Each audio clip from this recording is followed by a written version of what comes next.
నిన్న రాత్రి హైదరాబాద్ వచ్చాం. మా స్నేహితుల ఇంట్లో ఉన్నాం. అమ్మాయిని చూసి సాయంత్రం ట్రైన్కి వెళ్ళిపోతాం. అలాగే.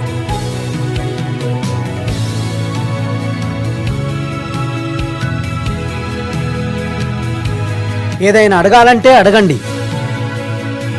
ఏరా, అమ్మాయిని చూడు, సిగ్గుపడకుండా చూడు. నాన్నగారు, అమ్మాయి బాగుంది, బాగా నచ్చింది. అమ్మాయి లక్షణంగా ఉంది. ఎందుకు నచ్చదు? మర్యాద గల కుటుంబం, లంకంత ఇల్లు, పెద్ద హోదా కలిగిన ధనుంజయరావు గారి కూతురు. ఇంతకంటే ఏం కావాలి? నాన్నగారు, ఆలస్యం చేయకుండా అసలు విషయానికి రండి. అమ్మాయి, నువ్వు మా అబ్బాయికి నచ్చావు. మరి మీకు మా అబ్బాయి నచ్చినట్లయితే ఫార్మాలిటీస్ మాట్లాడుకుందాం. సంతోషం. ఆడపిల్ల తను ఏం చెప్తుంది? మా నిర్ణయమే తన నిర్ణయం.